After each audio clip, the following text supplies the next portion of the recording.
Hi, hello, welcome, or welcome back to my channel. My name is Cynthia if you are new here. And today I really just want to chat briefly about my abysmal summer of reading as well as my reading goals going into next year. So my 2024 reading goal has changed quite a bit. Right now, it's pretty in the dumps. I'm probably actually not even going to reach the lowered goal that I set for myself this year, but we'll get into that a little bit later. For now, let's dive into the books that I did read, starting first with Shadows and Storms by Helen Shiver. So like I just said, the first book on the list is Shadows and Storms by Helen Shiver, which, if you are not familiar, is the fourth book in the Legends of Thesmar series. And to be honest, this book was kind of exhausting. I think this series would have worked a lot better as a trilogy. A lot of the beginning was just very drawn out and repetitive, and it felt like there were things that were happening for the sole purpose of added drama, I guess, but it really wasn't dramatic. It was annoying and unnecessary and distracting from the actual plot that was going on and was strong enough to hold its own. I also didn't really like that the ending felt a teeny tiny bit like a cop-out. There was so much build-up to this big event at the end of the book, and then it's all just over, and it's like, that wasn't so bad. Things definitely got a little murky. I don't want to make it seem like, poof, problem solved, because things definitely got a little murky there. But I just kind of wish if there had been more focus on any parts of the book. I really wish there had been more focus on that, especially because we don't find out who the real villain of the fourth book is until I believe the end of the third or the beginning of the fourth. I think it's the end of the third book.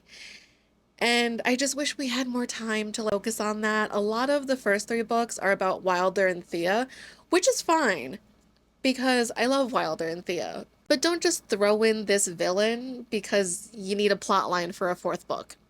Other than that, I did like the series as a whole. The first and the third book were definitely my favorites in the series. The author did mention in an email newsletter that she will be continuing on with the Legends of Thesmar series, just not focused on Wilder and Thea, although I'm sure they'll be a part of it because the next series, set in the Legends of Thesmar world, will focus on Ren, who is Thea's sister. So I'm sure we have not seen the last of Wilder and Thea, and as excited as I am, I'm also kind of wanting a break from Helen Shirer's writing. So depending on when Burrs and Irons, I believe, is the next book in the series, which follows Ren, which starts a whole new series, but is kind of a continuation of this series. I don't know how to describe it, so we'll get into this one in another video when I talk about the Legends of Thesmar as a whole. But in terms of Shadows and Storms, a solid 4 stars out of 5 stars, because like I said, I feel like there were some parts that were just so dragged out and repetitive and dramatic just for the sake of being dramatic.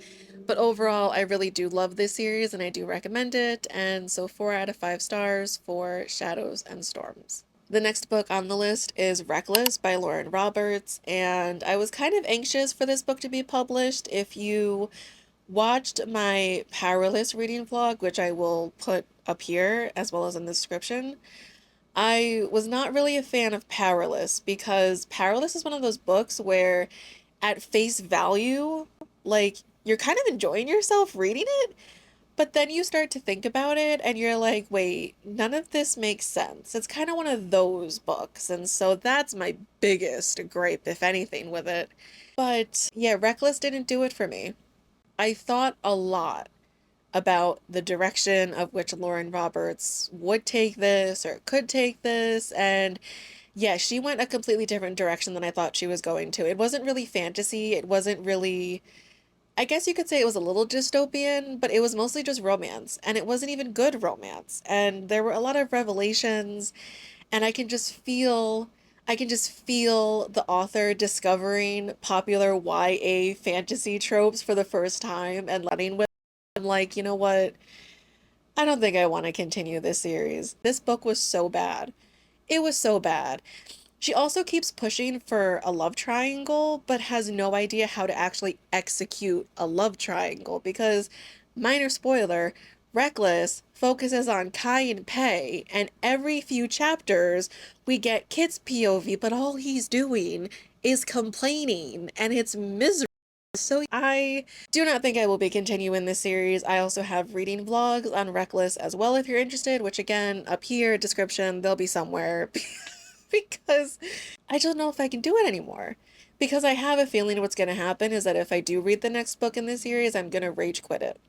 I gave this book 3 stars out of 5 stars. I think that is overly generous, and I'm just going to leave it at that, and let's just move on. And the next book up on the list is one that I was waiting forever for.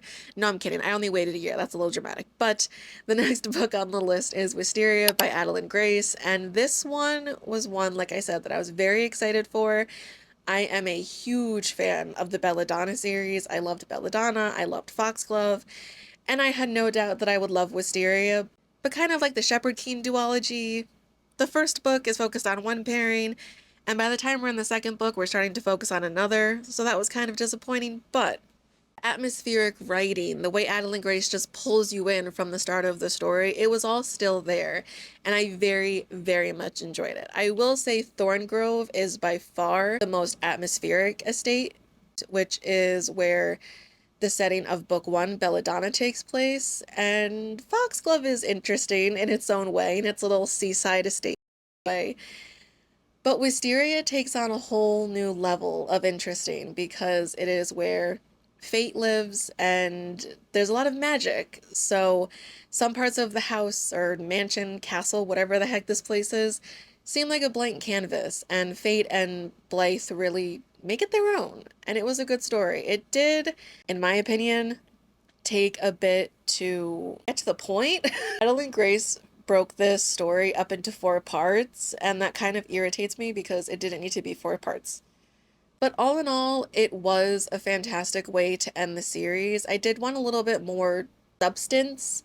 I don't know if maybe the author gave it all to Signa and Silas slash Death, but I felt like Blythe and Fate were cobbed a little bit of the time they could have had, but I mean, it was a good story. And Blythe definitely grew on me. I wasn't too much of a fan of her. In Foxglove, I felt like Blythe was one of those characters who was very determined, but in an annoying way.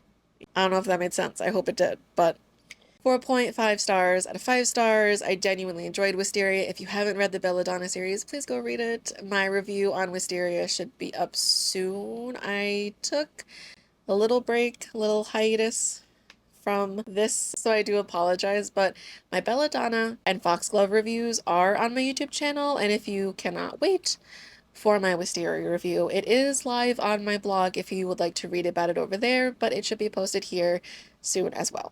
And at last, I'm just gonna put a warning that I did not like this book. I have a lot of issues with this book. If I could fight a book, I would fight this book. I would meet it in the parking lot. But I digress. If you're wondering what book has me so riled up and angry, it is The Crown of Oaths and Curses by Jay Bray. And I literally have to say the title slowly or I get tongue-tied. I also just want to make it very clear that this is my first and last Jay Bray book. I know she has another series. I believe it's the Twisted Bonds, the Tide Bonds, something with bonds in it in the series. And I know people are a fan of that series. I will not be reading that series. I've lost all faith that I will ever like anything she writes again because of this book. And I know I feel very strongly about it. And I know that is such a strong statement, but bear with me. So I stumbled across this book, The Crown of Oaths and Curses, because I was looking for enemies to lovers. And it seems like everything now is marketed as enemies to lovers if they just don't really like each other. And it's kind of annoying. So you really gotta wade through all the nonsense to find something delicious. And I thought I found something delicious, but it was not delicious. And let me tell you, they are enemies. When he first discovers that she is his mate, he won't even refer to her as a woman. He calls her an it. He's so disgusted. They are enemies, and I loved it. The problem is that she goes on to save his people, to save his land, to do good. She fights on behalf of them, and he still detests her. He still doesn't trust her. He still thinks that she's gonna turn around and stab everyone in the back. Right, Ziggy? And it drove me absolutely fucking crazy. Okay. And so, once I finished this book, I thought to myself, like, he's gonna grovel, right? You see, I think this is where things truly went wrong. I fell down the J. Bree rabbit hole at publishing practices, stories that go haywire and make no sense, not seeming to care about the readers who actually do enjoy her writing. And then I decided to do some research on the second book because no way was I gonna start the second book if there was no groveling, okay? Because at this point, the only thing that would have gotten me to read this book was if he groveled. But apparently he doesn't grovel. Apparently the spicy scene that they do have is horrible. Apparently the romance is horrible, and I'm just so disappointed because, I mean, am I asking for too much? Is a good grovel after all his nonsense in the first book too much to ask? Apparently it is for J. Bree, and that's why I will not be reading anything she writes ever again. And I wish I hadn't read this book, because I found my favorite female character of all time, just for her to go on in the next book to get butchered.